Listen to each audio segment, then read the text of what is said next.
All right, good afternoon, ladies and gentlemen, and welcome to the Tuesday, October 6th, 2009 meeting of the Glendale Redevelopment Agency. Mr. City Clerk, could you call the roll, please? Agency members Friedman. Here. Najarian. Quintero. Weaver. Here. Chairman Draymond. Here. And could we hear your report, please, Mr. Kasakian? Agenda for the October 6, 2009 regular meeting of the Glendale Redevelopment Agency was posted on Thursday, October 1st, 2009 on the bulletin board outside City Hall. Thank you. And our next item? Is approval of minutes. We have a motion. So moved. Second. We have a motion and a second, and with that, the minutes will stand approved as submitted. Our next item. Next item is oral communications. There were cards submitted. Discussion is limited to items not part of this agenda. Each speaker is allowed 5 minutes. Members of the redevelopment agency may question or respond to a speaker, but there will be no debate or decision, and the matter may be referred to staff through the executive director for investigation and report. Okay, thank you, Mr. Kasakian. We have two speakers. The first card is from Herbert Milano, followed by Mike Mohill.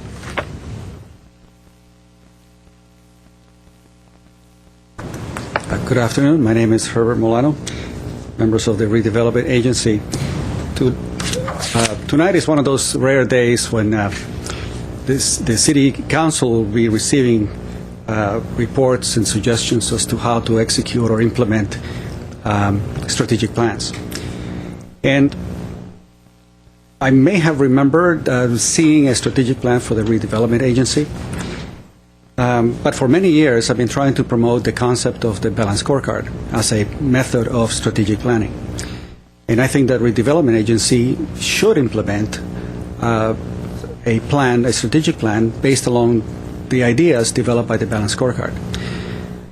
What the balanced scorecard does, it allows you to frame the city's objectives in a very clear way. So it communicates to the general public what the major goals are, who's responsible for those, and how do you measure progress towards achieving those goals? It's really very simple.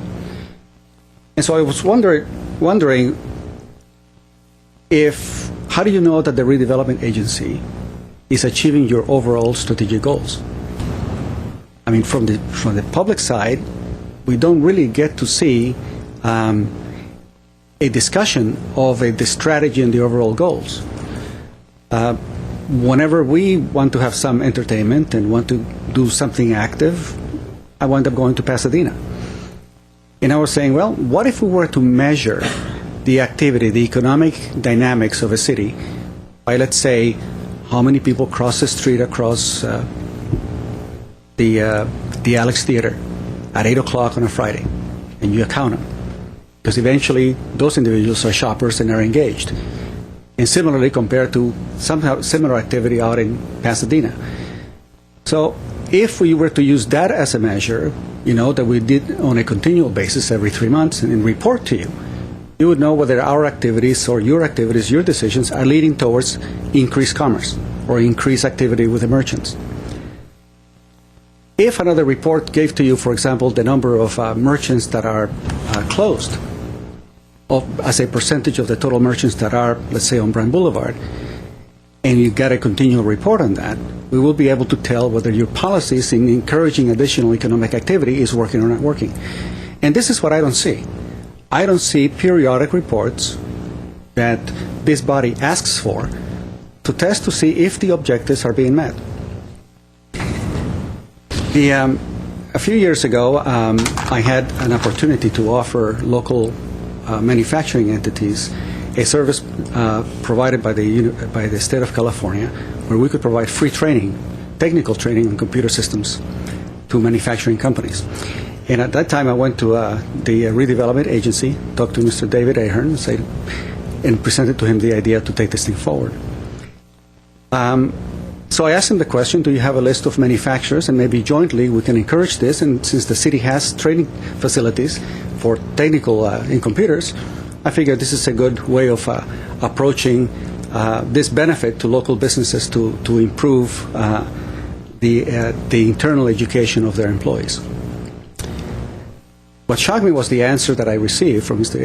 Ahern. He says, well, I don't have the list. And I said, why not? He says, well, because we don't have a business tax. I was distraught at that whole idea that internally people are promoting the idea of a business tax. And so I want to present also this other part of the topic.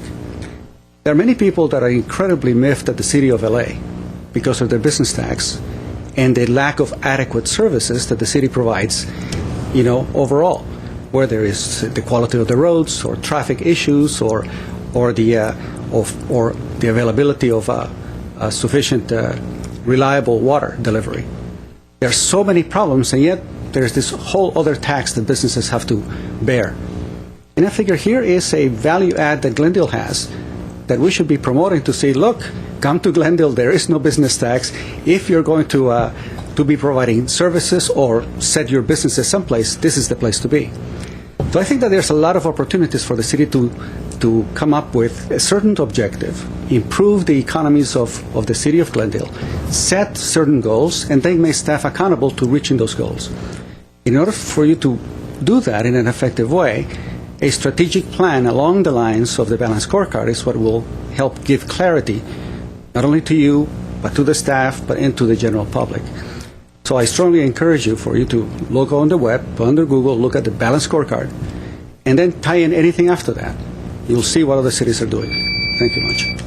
Okay, thank you, Mr. Milano. Mike Mohill is our second speaker. Good afternoon, Raymond. Good afternoon. Council ladies, Mr. Weaver. The other day I was walking in front of the Mann Theater.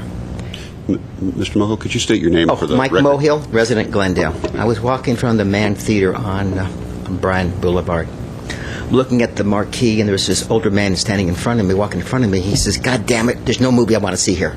I said, "Jesus, what's wrong?" There's no movies here. And Mr. Mohill, I'm sorry to take from your time, but if you would please watch your language. Okay. Appreciate Sorry, that. I'm quoting the man. I said, "Excuse me." I says, "Oh, what's wrong?" He says, "Why don't we have any art films here in the city of Glendale?" The Lamley, I'm not sure how you pronounce that name. I said, "Yeah, you're right. I was just over in Pasadena over the weekend, and I went to that movie theater, and it's very nice." And I'm thinking to myself, gee, you know what? Mr. Draymond talks about vision with Mona, Museum of Neon Art, that would bring business to the city of Glendale. Hope it does. But how about this particular theater? I know a lot of adults go to the Lamley Theater, not necessarily kids. And so perhaps this will bring in more adult population to downtown Glendale. The other thing the gentleman talked about was he was upset because he lives in the by the Galleria.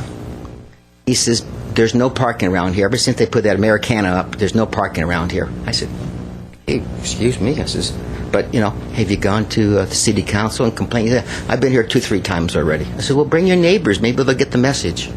I said, "Hey, I'm not in charge. I'm going to tell you to go to the city council." Okay, the main reason I came to speak this afternoon was what I read this week in Vanguard, Barry Allen's newsletter. Front page, he mentions Starbird said there is a restriction on how the redevelopment agency can spend agency funds. He writes, Mr. Allen, the city of Pacoima is spending $1 million of preventing homeowners foreclosures. I said to Barry, Barry, I don't understand. Last week I mentioned that the redevelopment agency, can't they go ahead and spend some of the money for soccer fields for South Glendale? And Mr. Starbird said to us, redevelopment money must stay in a redevelopment area. I said, well, how come in Los Angeles, Pacoima, they can take $1 million to help foreclosures? Is that in the redevelopment agency area? I don't know. I'm only trying to learn what the redevelopment area is, what the general fund money is. It's just, is it moving money around? I don't know. I'm hearing one thing from Mr. Starbird, and he's very knowledgeable about what goes on in the city. And then there's Mr. Allen, who's pretty knowledgeable, more than I know. I listen to him quite often. I read his newsletter, and he's saying something that I don't know. Perhaps Mr. Starbird can enlighten us. Thank you very much. Thank you, Mr. Mohill. I'd like to just address a couple of things here. One is, Mr. Lanzafame, you recall a conversation you and I had on the telephone related to the Lemley Theater when Lemley closed one of their facilities in Pasadena. And I asked whether or not we had contacted Lemley about the Mann complex. since the Mann Theater had announced that it would at some point be moving out. And you told me that, yes, we had made contact with them prior. You had already made contact with them, and that there was not an interest on the part of Lemley with that facility. I just wanted Mr. Mohill, since he raised the issue of Lemley, to understand that was something that I looked at, and as it turned out, it wasn't apparently such a unique idea because the redevelopment agency had already looked at it. But the bottom line is, I agree with you, and the person you were talking about that you ran into on the sidewalk, and but can't make Lemley want to come here.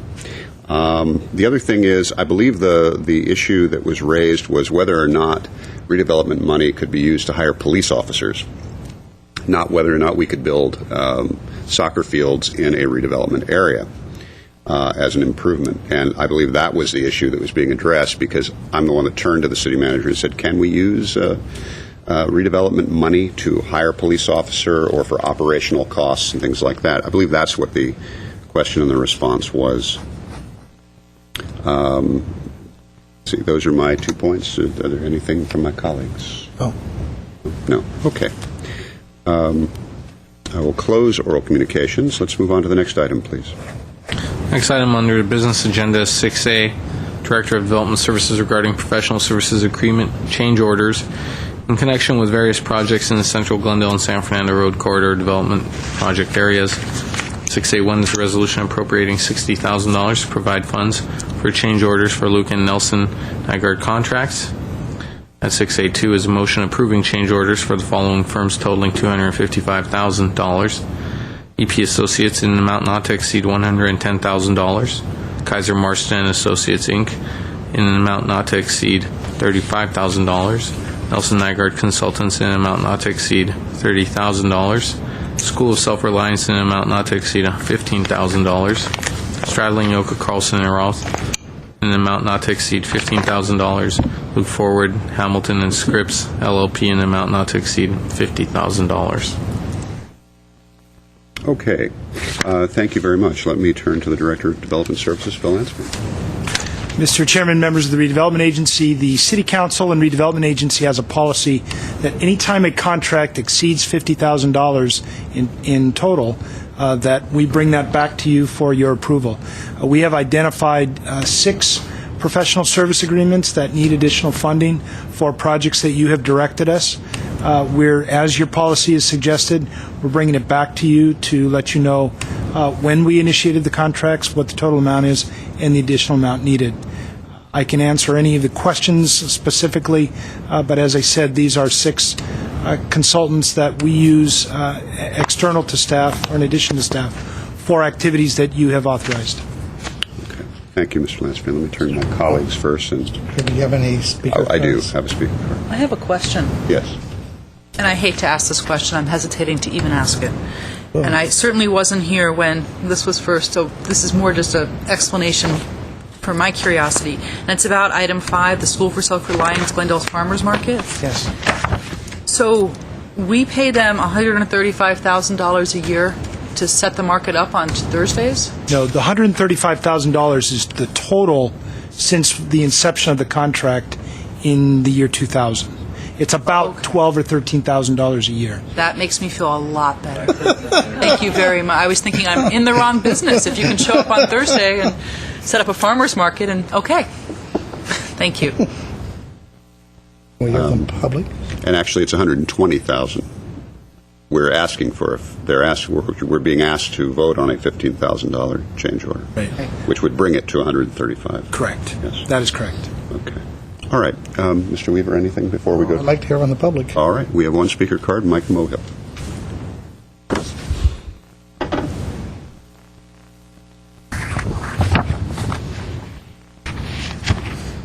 Councilman, Mr. Starbird, Mike Mohill, resident.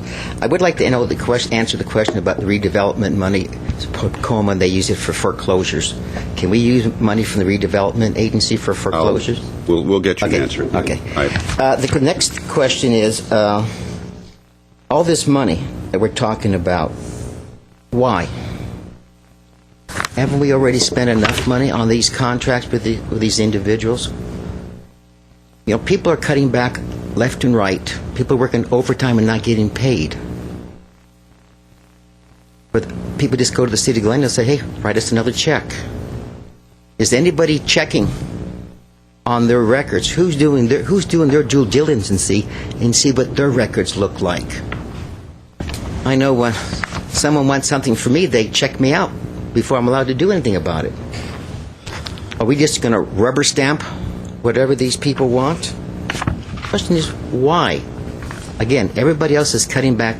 These are difficult times today, and I don't see why they just can't eat it. They'd make me eat it. My wife, where she works in property management, people go to her every day and say, we want a rent concession. Some of them don't even ask for it. They just take 10 or 15% off that month's rent. I think we're easy targets for people who do business with the city of Glendale. And I think Glendale deserves more. Thank you. Okay, thank you, Mr. Moto. Before we go on, two things. Let me turn to either the city manager or director of development services, whoever feels better at answering this. So is that what we do? Is that the process? We just rubber stamp it? Do we check it? And if so, why would we do so, and so forth? Well, there's a tendency to want to be rather facetious with the answer, but I know, I thought that myself just now, but... projects that we work on and you have us pursuing require various disciplines that when we have the talents and abilities on staff, we use them effectively. Jillian Van Meiden is a very good example how we have, over the time that I've been here, frankly relied less and less on outside specialization of legal services for redevelopment and more on Jillian's talents as she has learned the profession, the specialization in redevelopment. But there still are times when we rely on specialization outside of our own staff, and we don't do that lightly.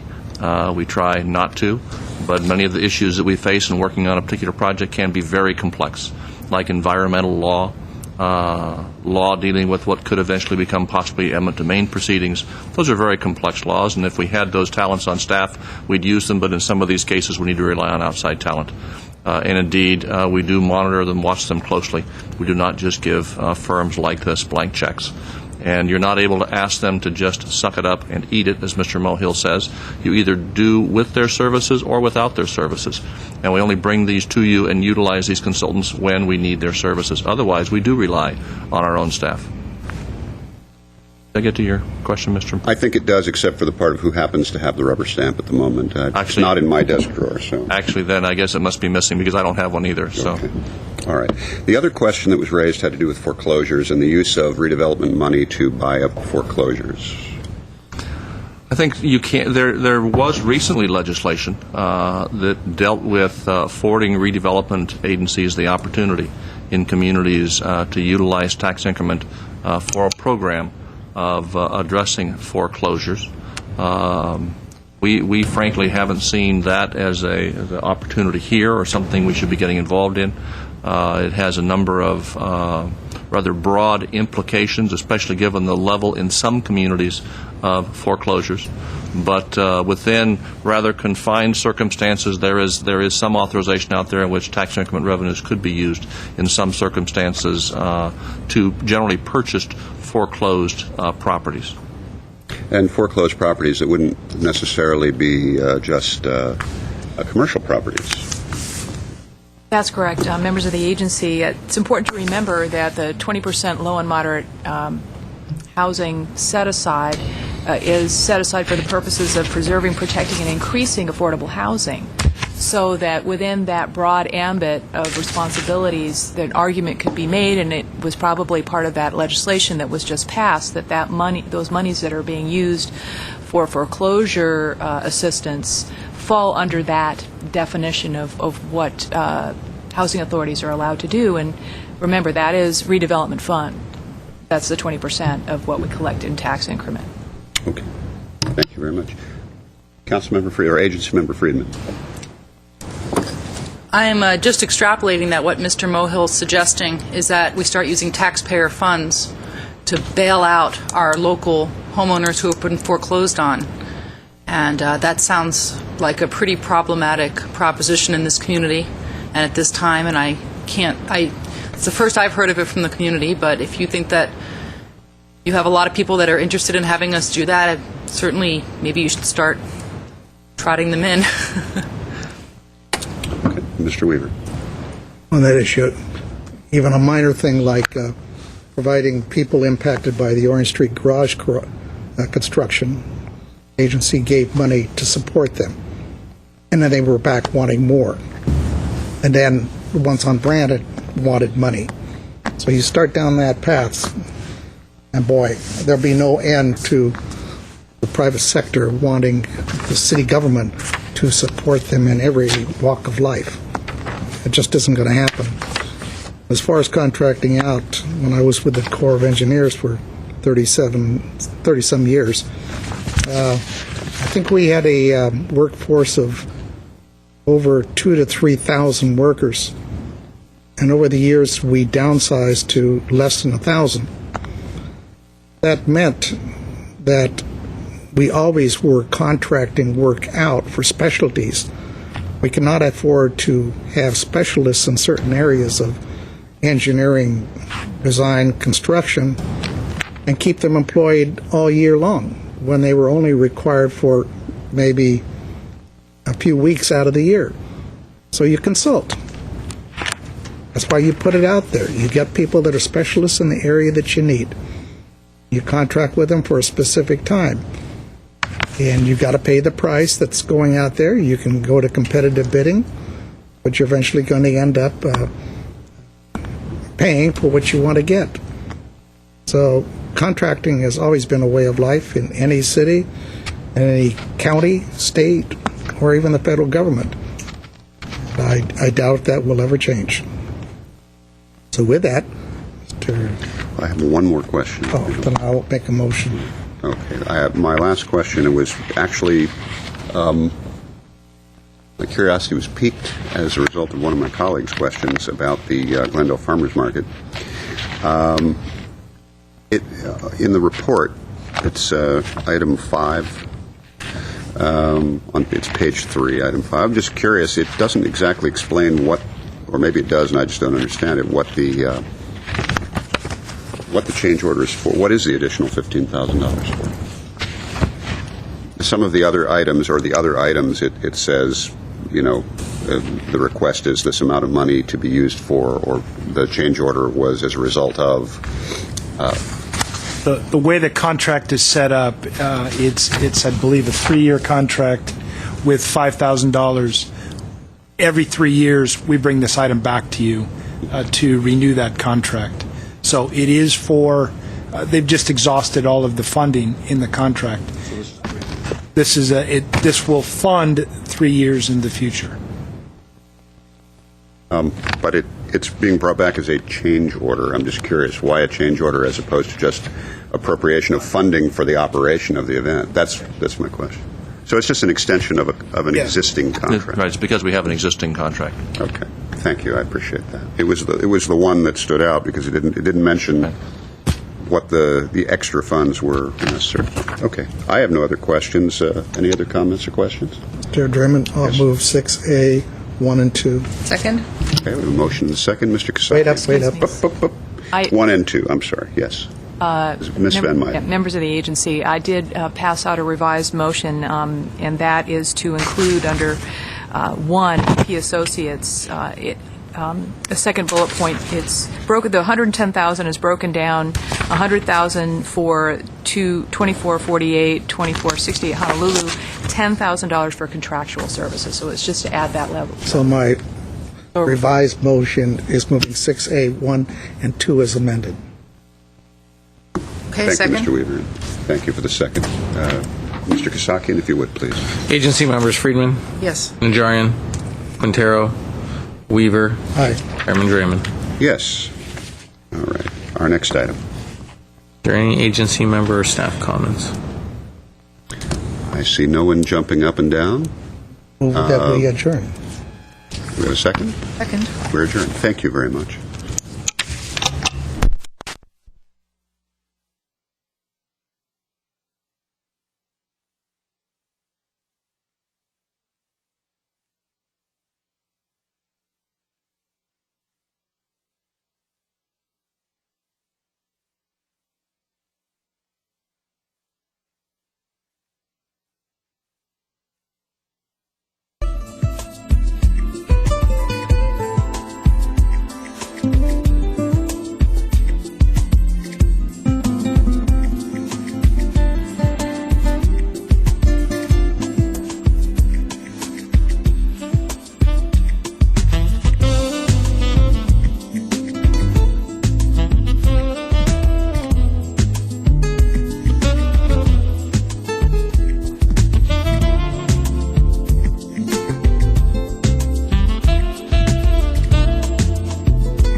If you have a comment or question regarding Channel 6 programming, call us at 818-548-4013.